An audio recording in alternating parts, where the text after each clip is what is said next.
우리가 잘 아는 애플사의 창업주인 스티브 잡스가 2005년도에 스탠퍼드 대학의 졸업식에서 연설한 내용이 많은 사람들에게 이렇게 너무 아주 훌륭해서 이렇게 회자된 적이 있었습니다. 유명한 사람들이 그러하듯이 이 스티브 잡스도 대학을 졸업하지 못했습니다. 그래서 졸업하는 이제 연사로 초청을 받고 와가지고 자기는 이렇게 대학 졸업식에 가장 가까이서 와 본 적은 처음이라 그러면서 이제 쭉 연설을 하게 되는데, 학생들이 제일 궁금한 게 그거 아니겠습니까? 당신 어떻게 성공했습니까? 당신은 도대체 어떤 인생을 살았길래 그렇게 정말 기적의 인생을 살 수 있었고 이 세상을 바꾸는 그런 엄청난 위대한 일을 할 수 있었던 그 힘이, 그 동력이 무엇입니까? 거기 모인 모든 졸업생들이 그 해답을 듣기 위해서 거기에 있게 되었습니다. 뭐 쭉 연설을 하면서 맨 마지막에 여러분들이 잘 아시는 내용이에요. Stay hungry, stay foolish. 항상 배고파야 된다. 항상 뭔가를 갈망하고 기대해야 된다.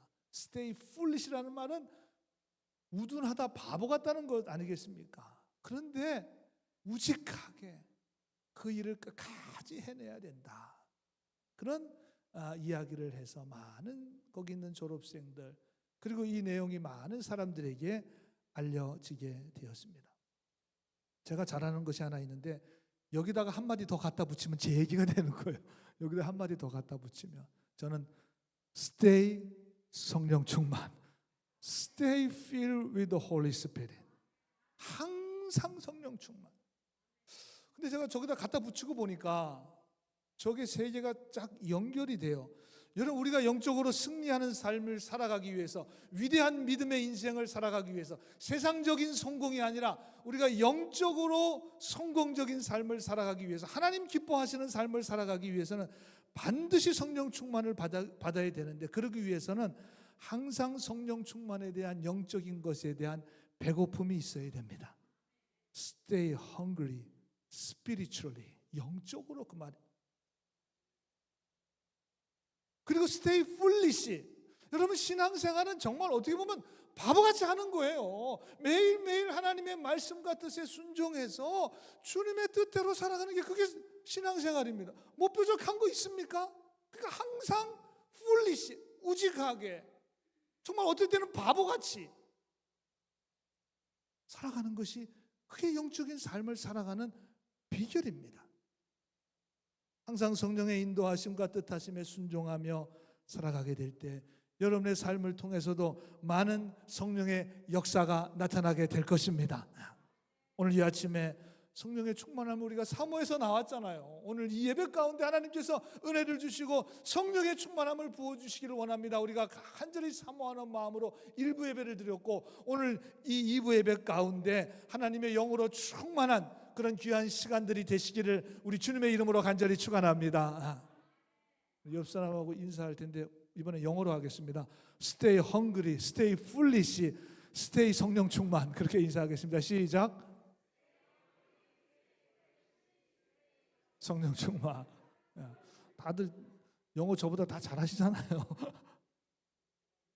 항상 영적인 것에 대한 갈망함, 또 믿음 생활 정말 우직하게 하셔야 됩니다. 남이 알아주든 안 알아주든 주님 바라보고 하시고, 그리고 성령 충만함 받으셔서 정말 우리 모든 우리 교회가 이 시대에 하나님의 걸어가신 뜻을 이루는 우리 몽고메리 제일교회가 될 줄로 분명히 믿습니다.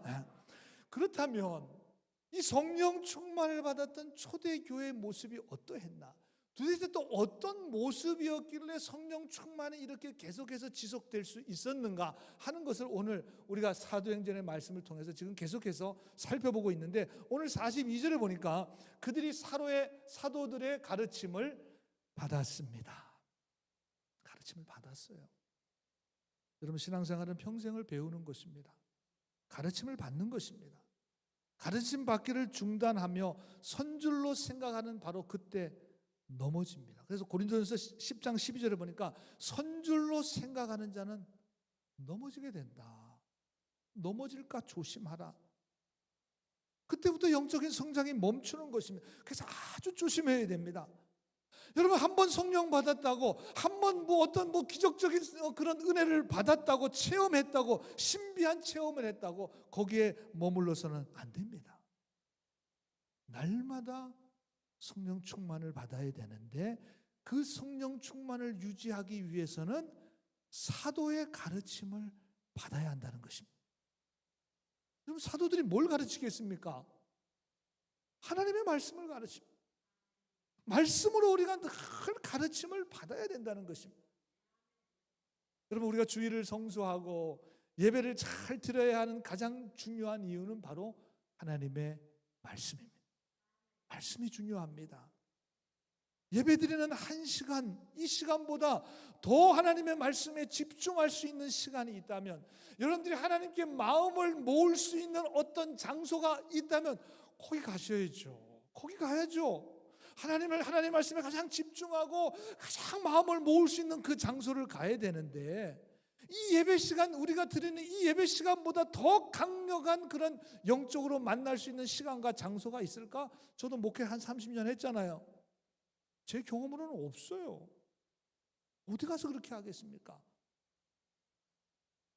그래서 주일을 지키고 이 주일에 하나님의 말씀을 받는 것이 그래서 중요한 것입니다. 오늘 예배 가운데 들려주시는 하나님의 음성을 듣게 되기를 간절히 소원합니다. 사람의 말이 아니라 하나님의 말씀으로 들려지게 되기를 간절히 소원합니다. 그럼 하나님의 말씀으로 받으면, 사도들이 가르치는 하나님의 말씀을 받게 되면 성령 충만함을 계속해서 유지할 수 있다는 것입니다. 쉬운 번역에 보니까 사도들의 가르침에 몰두하여 그랬습니다. 우리 개역 개정은 그냥 사도의 가르침을 받아 그랬는데 몰두했다. 몰두라고 하는 말은 지금 우리가 잘 쓰는 일상 용어는 아닙니다. 그 뜻은 어떤 일에 온 정신이다 관심을 기울여 집중하고 열중하는 게 이게 몰두하는 거예요. 다른 생각 못하죠. 어디에 몰두하게 되면 다른 생각 못합니다. 잡념이 들어오지 않습니다. 왜? 거기에 몰두해 있기 때문에. 그래서 영어 성경에는 저렇게 번역해서 they devoted. 여러분, devote라는 말은 헌신하다, 전념하다, 아주 거기에 모든 걸 그냥 바치는 거예요. 메시지 성경에는 they committed라는 말이 이것도 아주 전념하는 거예요. 약속하고 헌신하는 것입니다. 여러분, 예배가 뭐예요? 월십 서비스입니다. 하나님께 최고의 가치를 드리고 섬겨드리는 거예요. 섬겨드리는 것입니다. 여러분, 예배에 몰두하셔야 됩니다. 예배에 전념하셔야 됩니다. 여러분, 예배가 하나님을 섬기는 거예요. 예배가 하나님을 섬기는 겁니다. 가장 중요한 섬김이에요. 교회에서 하는 모든 섬김 중에 가장 중요한 섬김이 우리가 예배를 섬기는 거예요. 예배를 섬기는. 예배에 헌신하셔야 합니다. 그리고 예배가 살아야 교회가 삽니다. 예배가 회복되어야 여러분의 영성이 회복됩니다.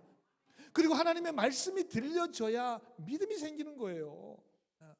믿음은 하나님의 말씀으로 말미암는 거기 때문에 믿음이 생기고 그 믿음을 통해서 성령의 역사가 나타나게 되는 것입니다.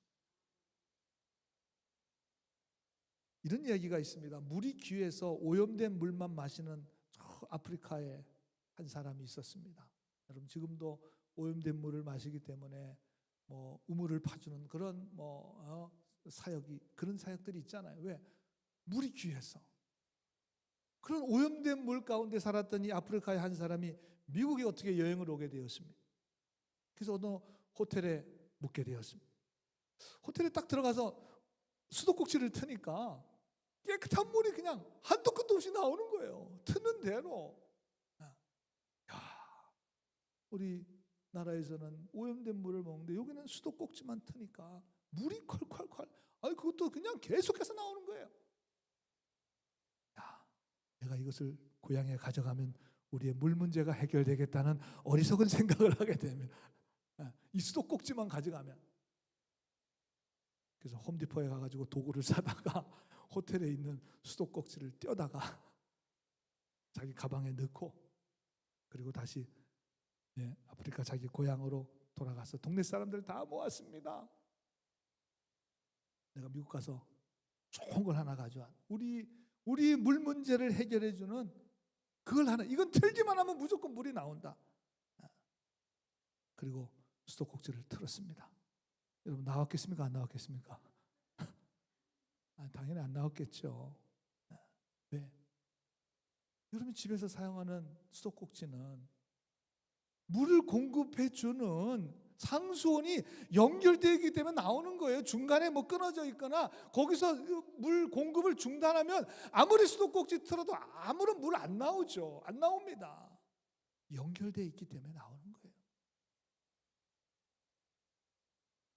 여러분 성령 충만이 우리에게 계속 공급을 받아야 되는데, 여러분 우리 성령 충만의 공급처는 바로 하나님의 말씀입니다.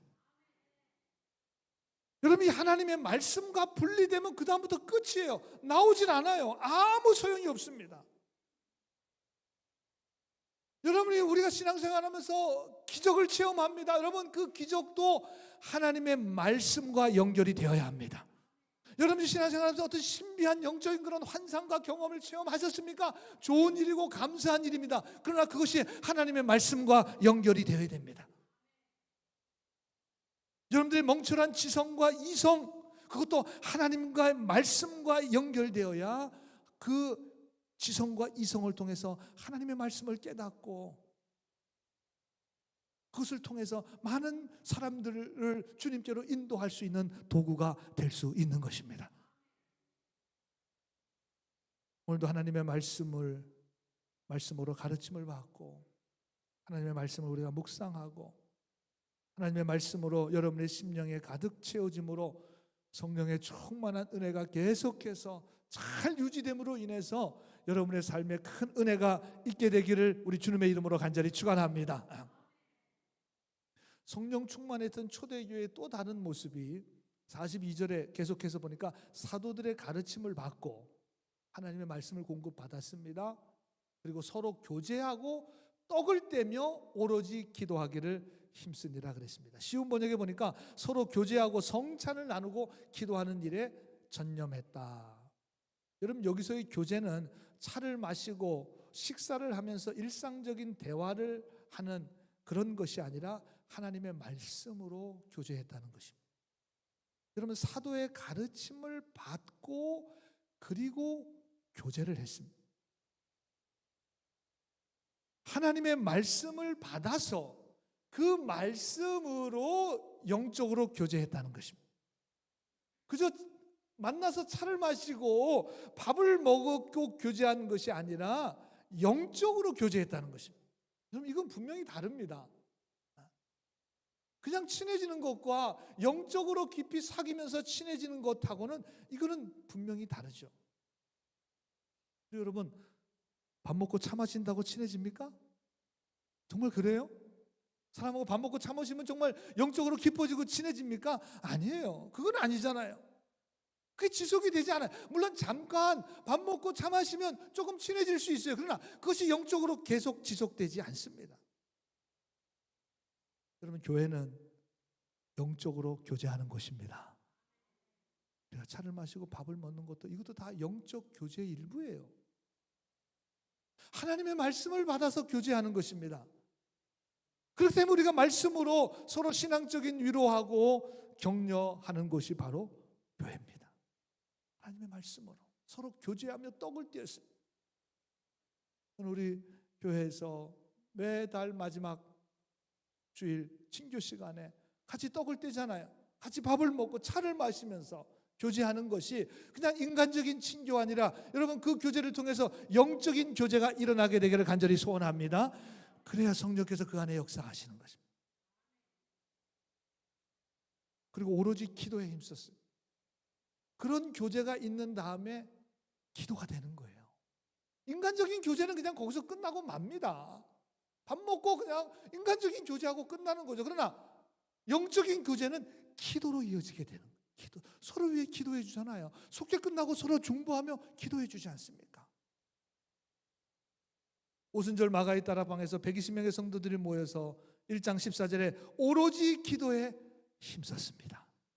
그때 성령이 임하셨어요. 사도행전 3장에 가서 보면 베드로와 요한이 제9시 기도 시간에 그 기도 시간을 지키기 위해서 성전으로 올라가다가 나면서부터 걷지 못하는 장애를 가진 사람을 예수의 이름으로 일어나 걸어라.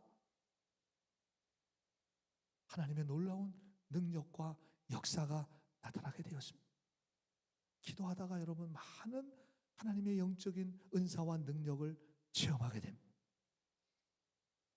여러분, 바울과 실라가 감옥에 갇혔습니다. 사도행전 16장 25절에 그 밤중에 매 맞고 옥에 갇혀서 낙심하고 절망하고 불평하고 원망하고 좌절한 것이 아니라 그 한밤중에 바울과 실라가 기도했습니다. 하나님을 찬양했습니다. 그때 성령의 역사가 나타났습니다. 착고가 풀리고 옥문이 열리게 되었습니다. 하나님의 역사가 나타나게 되었습니다. 여러분, 기도하면 성령의 역사가 나타납니다. 기도하면 성령 충만의 역사가 나타납니다. 수요일 저녁에 수요 기도회로 모여서 기도합니다. 교회를 위해서, 속회를 위해서, 교인들의 가정을 위해서 집중적으로 우리가 합심해서 기도합니다.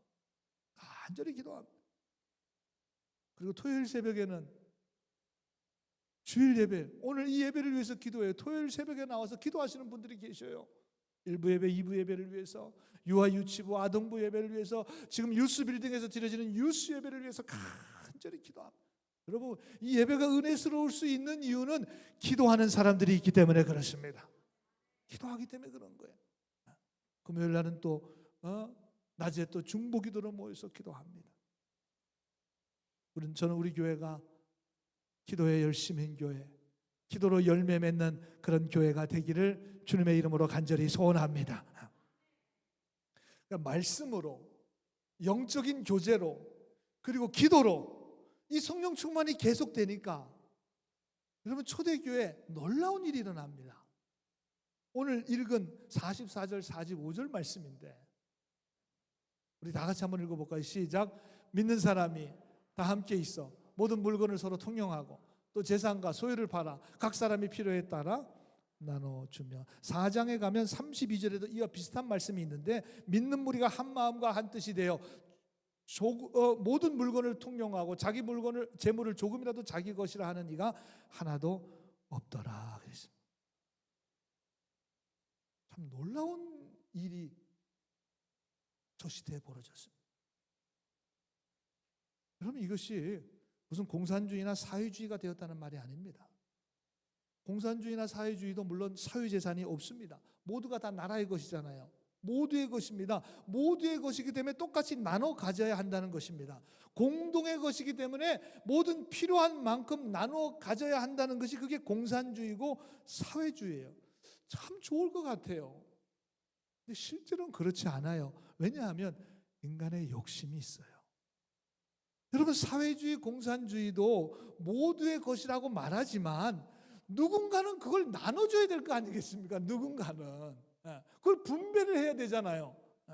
그러려면 거기에 권력이 생기게 됩니다. 그리고 그 권력을 유지하기 위한 또 인간의 욕심이 들어가게 돼요. 그러니까 참 아이디어는 좋은데, 이상은 참 좋은데 실제로는 그렇게 되질 않아요. 그래서 여러분, 공산주의나 사회주의가 오늘 이 초대교회 이 성경 말씀에서 거기서 아이디어를 얻었다는 거 아니에요. 아, 이게 뭔가 되겠구나, 이렇게 되면. 초대교회 이랬으니까. 그래서 그 이념이 나오게 되었다 그래요. 그래, 여러분, 이 오늘 말씀을 잘 보셔야 돼요. 초대교회에 일어났던 현상은 뭐 공산주의나 사회주의 어떤 그런 이데올로기가 아니라, 모두의 것이 아니라 개인의 소유였습니다. 자기 재물이었어요. 그런데 그것을 하나님의 것이라고 고백합니다. 자기 재물을 모두의 것이라고 고백한 게 아니라 하나님의 것이라고 고백합니다. 여러분, 이게 신본주의입니다. 이게 우리가 말하는 하나님 중심으로 살아가는 것입니다. 내가 가지고 있는 것이 나의 것이 아니라, 우리 모두의 것이 아니라, 그게 내 것이지만 이 모든 것은 다 하나님의 것이라는 것입니다. 하나님을 기쁘시게 할 목적으로 사용되어야 한다는 것입니다. 이게 초대교회가 가지고 있었던 가치관이에요. 이게 영적 가치관입니다. 완벽한 변화입니다. 지난주에도 말씀드렸지만 밸류 시스템, 우리의 가치관, 내 삶의 가치관이 하나님 중심으로 완전히 변화되게 되었고, 이 성령 충만이 실제 초대 그리스도인들의 삶과 그냥 이념으로, 생각으로, 철학으로만 남아 있었던 것이 아니라 실제 아주 구체적인 삶의 모습으로 이게 나타났다는 거예요. 참으로 놀라운 이야기, 사실은 오늘 이 본문 말씀이. 그래서 제가 오늘 이 말씀을 드려야 하나 말아야 하나 조금 고민을 했는데, 그래도 2025년을 시작하면서 11조에 대해서 결단하신 분들이 혹시 계실 것 같아서 제가 좀 말씀드리기로 결심을 했어요. 헌금에 대한 설교를 하기가 참 쉽지 않습니다. 아무리 좋게 제가 설교를 한다고 해도 결국은 헌금을 내야 된다는 결론이 정해져 있기 때문에 제가 설교를 하는 저나 듣는 여러분이나 사실은 상당히 쉽지 않은 설교입니다. 그렇다고 제가 성경에 나와 있는 헌금해야 된다는 본문을 딱 뽑아서 30분 내내 그렇게 저는 설교하지는 않습니다. 그 정도로 담대하지는 않습니다. 걱정하지 마세요. 그냥 저는 성경을 주로 쭉 강해하는 편이니까 강해하다가 나오면 뛰어넘어갈 수는 없잖아요. 교인들이 듣기 싫어한다고, 제가 설교하기 좀 부담스럽다고 넘어가긴 또 그렇잖아요. 하나님 말씀인데. 그래서 제가 나오면, 제가 아마 작년에도 출애굽기 설교하면서 그런 내용이 나왔을 때 제가 이렇게 조금 언급했던 거로 제가 기억이 나는데, 오늘 이 말씀 안 드릴 수가 없죠. 여러분, 11조는 말 그대로 내 수입의 10분의 1을 헌금하는 것입니다. 사실 쉽지 않습니다. 써야 될 곳이 참 많은데, 아니 11조를 안 해도 매달 살기가 쉽지 않은 것이 우리의 삶의 현실입니다. 이민생활의 현실이에요. 목사인 저도 마찬가지입니다. 저도 미국 생활하고 있습니다. 이민생활하고 있잖아요. 저도 여러분과 똑같습니다.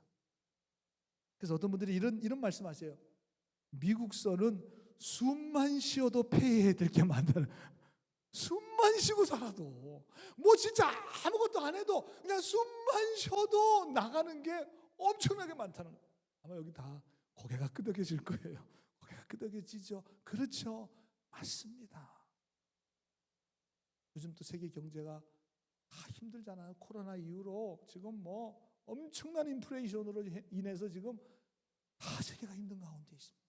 경제적인 여건이 좋지 못합니다. 지금 또 우리 미국에 또 새로운 대통령이 되셔서 지금 또 관세 전쟁이라는 이게 또 앞으로 어떻게 될지도 참 모르겠어요. 내 것의 10분의 1을 드리기는 참으로 어렵고 힘들어요. 그래서 이걸 바꿔야 돼요. 밸류 시스템, 이 가치관을 바꿔야 되는데, 내 것에서 10분의 1을 드리는 것이 아니라 11조의 정신은, 헌금의 정신은 모든 것이 다 하나님의 것입니다. 하나님의 것입니다. 모든 게 다 하나님. 이게 오늘 초대교회가 고백했던 거예요. 모든 것이 다 하나님의 것입니다. 하나님의 것입니다. 그렇죠, 여러분? 우리의 인생을 이 땅에 내신 분이 누구십니까? 하나님이십니다. 오늘 우리에게 생명 주셔서 이 땅을 살게 하시는 분이 누구십니까? 하나님이십니다.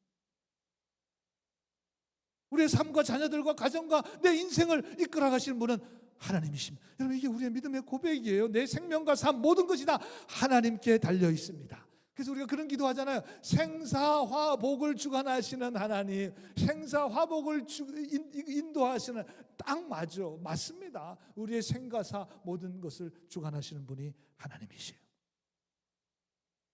그 모든 것이 다 하나님의 것임이 인정되고 나면, 그리고 나서 내 것에서 10분의 1이 아니라 하나님의 것이니까 하나님의 것에서 10분의 1을 하나님께 드릴 수 있는 그런 자원하는 마음이 있게 되는 것입니다. 여러분, 오늘 초대교회 보세요.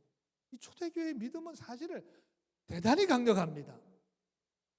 자신들의 모든 삶을 자신의 것이 아니라 4장 32절을 보세요. 자기 재물을, 자기 것을 조금이라도 자기의 것이라 하는 이가 하나도 없더라. 누구의 것이에요? 하나님의 것입니다. 하나님의 것임을 인정했다는 거예요. 참으로 놀랍죠. 그래서 영어 성경에 보니까 No one claimed라는 표현, No one이라면 아무도 없다 그 말이야. 한 사람도 없단 말이고, 여러분 이 claim이라고 하는 말이 주장하다, 요구하다는 거예요. 아니 이건 내 건데, 이건 내가 주장할 수 있잖아요. 이건 내 마음대로 사용할 수 있는 거잖아요. 내 겁니다. 내게 소속된 것인데 No one claim. 초대교회 교인들은 자기 거예요. 맞아요. 남의 모두의 것이 아니에요. 자기 겁니다. 분명합니다. 이거는 자기 소유예요. 그런데 누구도 자기의 것이라고 주장하거나 요구하지 않았다는 것입니다. 그러면 뭐 했겠어요? 서로 격려하고 섬기고 사랑과 믿음의 공동체를 세워나갈 수 있었다는 것입니다. 이렇게 어떻게, 목사님 그게 가능합니까? 그게 어떻게 가능하냐? 그 전에 믿는 무리가, 사실 이거는 제가 사도행전 설교하면서 지금 계속 반복되는 얘기예요. 사실은 믿는 무리가 한 마음과 한 뜻이 되었다 그랬습니다. One mind, one heart. 모든 영어 번역이 다 그렇게 번역했더라고요. One mind, one heart. 한 마음이 되었다. 한 마인드가 되었다. 저게 가능합니다. 자기 것이라고 주장하지 않고 함께 하나님 나라를 위해서 쓰임받게 되었고, 여러분 초대교회 저 강력한 공동체가 결국 예루살렘과 유대와 사마리아와 땅끝까지 복음이 증거되는, 그래서 지금 오늘 우리가 이렇게 미국까지 이민 와서 교회를 세우고 하나님 나라의 공동체를 세워가기 위해서 우리가 이렇게 지금 힘쓰고 애쓰고 함께 모여서 예배하는 이 예배의 자리를 이 초대교회 공동체가 오늘 우리들에게 만들어 준 거 아니겠습니까? 이 공동체가. 사랑하는 여러분, 우리가 살아가는 이 시대는 영적으로 그렇게 만만한 시대가 아닙니다. 경제적으로도 그렇게 참 호황기가 아닙니다. 쉬운 시대가 아닙니다. 참으로 어려운 시대를 우리가 살아가고 있습니다. 그래서 말씀드리는 거예요. 그래서 우리가 더 성령 충만을 받아야 합니다. 더 성령께서 우리와 함께 하셔야 됩니다. 그래야 2000년 전에 이루어졌던 이 초대교회 공동체의 모습이 성령으로 충만해지면 오늘 우리들 가운데도 이 초대교회 모습이 회복될 수 있습니다. 주장하고 요구하는 대신에 섬기고 사랑하고 축복하고 격려하고 희생하고 하는 믿음의 공동체를 우리가 세워 나갈 수 있습니다. 성령께서, 물론 우리는 연약해요. 늘 말씀드리지만 인간은 연약합니다. 그러나 성령의 도우심으로 새롭게 하시는 분도 성령님이시고 한 마음과 한 뜻이 되게 하시는 분도 성령님이십니다. 그래서 우리는 성령의 인도하심을 받으면 저 공동체를 이룰 수 있습니다. 이게 우리가 원하는 믿음의 공동체입니다. 저는 여러분들이 교회 오시면서 세상적인 모임이나 동호회 모임으로 우리 공동체를 생각하는 분은 아마 한 사람도 없을 거라 생각해요. 그런 사람이 어떻게 교회 와서 예배 드릴 수가 있겠습니까? 이게 뭐냐, 친교 단체지, 그냥 세상에서 모이는 동호회지, 세상에서 그냥 모이는 어떤 단체지, 한 사람도 없어요. 우리는 다 하나님 나라의 공동체를 함께 꿈꾸면서 이 자리에 함께 모였습니다. 이 초대교회 공동체의 모습을 우리가 바라보면서 큰 도전이죠. 이거는 엄청난 도전입니다. 사실은. 그러나 우리는 이 공동체를 함께 꿈꾸면서 우리 몽고베리 제일교회가 이 초대교회 이 모습 우리도 완벽하게 세워갈 수는 없겠죠. 물론 이 모습을 우리가 체험하고 경험하고, 그래서 정말 하나님 앞에 우리가 영광을 올려드리며 성령 충만함으로 거룩한 하나님의 귀한 사명, 우리를 이곳에 불러주시고 이곳에 교회를 세워주신 하나님의 거룩한 사명을 잘 세워나갈 수 있는 우리 교회 공동체가 될 수 있게 되기를 우리 주님의 이름으로 간절히 축원합니다. 축원합니다. 기도하겠습니다.